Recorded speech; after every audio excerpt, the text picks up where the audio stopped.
Vidéo 100% honnête qui va pas plaire à tout le monde mais qui est réellement nécessaire pour vous aider à progresser dans votre activité. Aujourd'hui, on va parler sur le fait d'avoir une communauté sur Instagram ou même sur les réseaux de manière générale. Ce qu'il faut comprendre déjà, comme je le mets ici, c'est que les vues ne vont pas remplir ton compte bancaire ni même ton nombre d'abonnés. La croyance limitante numéro 1 des personnes qui veulent se lancer dans une activité de service ou de coaching, c'est de penser qu'il faut avoir une audience pour vendre. La vérité, c'est qu'une audience ne sert à rien si tu l'as obtenue avec du contenu buzz. Et tu le devines, le moyen le plus simple d'obtenir une audience en 2025, c'est de faire du contenu buzz qui attire beaucoup de personnes. Ou alors, tu peux partir de base avec une audience buzz, mais il faut établir un tunnel comme ça avec du tofu, mofu, bofu, etc. Top of funnel, middle of funnel, bottom of funnel, mais ça va te prendre plusieurs mois. Ne serait-ce que pour construire ta communauté, derrière la convertir, tu feras tes premières ventes. Au bout, ne serait-ce que de 6-7 mois, ce sera déjà beau.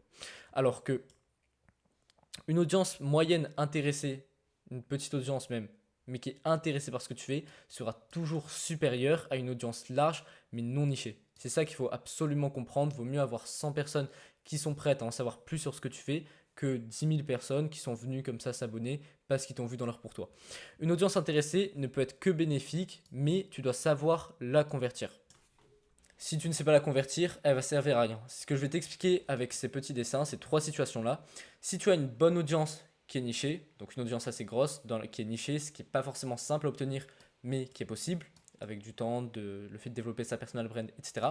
Que en plus tu as un bon setting et un bon closing, là tu vas chercher minimum 10 000 euros par mois, mais grand minimum. Si tu as des personnes qui sont intéressées à chaque fois, que tu sais les contacter, que tu sais réserver des appels en prospection froide, déjà, la prospection chaude, ça va aller tellement plus facilement. Et les appels, pareil, tu vas faire au moins 10 000 euros par mois. Et c'est largement possible d'aller chercher 100, 200 k par mois comme ça. Maintenant, si tu as une bonne audience nichée, mais que tu as zéro compétence en closing setting, que tu t'es focalisé à 100% sur la création de contenu, sur le fait d'avoir une audience, mais jamais sur le fait de développer tes compétences en vente, tu vas faire entre 0 et 2 k par mois, grand maximum. Tu ne sais pas convertir ton audience, tu as une bonne base, mais ça ne sert à rien si tu ne sais pas quoi faire avec. Maintenant, si tu n'as pas d'audience, mais que tu es très bon en prospection et que tu as un bon closing, tu vas faire grand minimum 2 000 euros par mois. Quand je te dis grand minimum, ça ce sera dans les premiers mois de ton activité. Dans les mois suivants, ça peut aller très vite. Tu peux facilement atteindre les 10 000 euros par mois avec des compétences solides en prospection froide et en vente.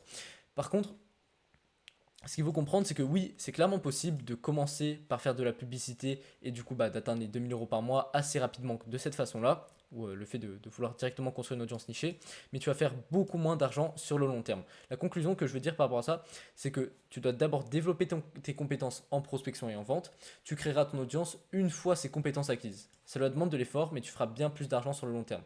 Une personne qui va rester à 2 000 euros par mois, qui est peut-être impatiente, elle va directement créer du contenu, elle va avoir une audience, elle va faire 2 000 euros par mois au bout d'un, 2 mois peut-être, mais elle va rester sur cette même ligne pendant plusieurs mois, voire plusieurs années.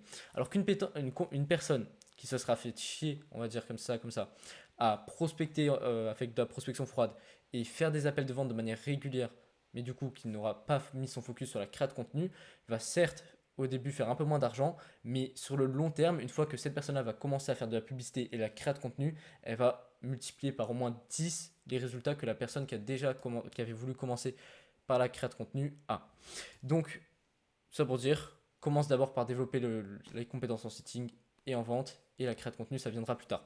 Maintenant, justement, si tu veux savoir comment développer tes compétences dans ce domaine-là, tu peux rejoindre le canal WhatsApp gratuit dans lequel je partage tous les jours de la valeur, des plans d'action, ce genre de choses. Bien évidemment, ça t'engage en rien. C'est juste un moyen pour moi, comment dire, d'avoir des personnes qui rejoignent, rapporter de la valeur. Si c'est pertinent, je pourrais t'envoyer un message dans lequel on pourrait échanger plus en détail dans ta situation pour voir comment je peux t'aider. Mais comme je te dis, ça t'engage en rien, tu peux le quitter à n'importe quel moment. Sachant qu'aussi, je poste une vidéo YouTube chaque jour. Tu peux t'abonner à cette chaîne et moi je te dis à demain.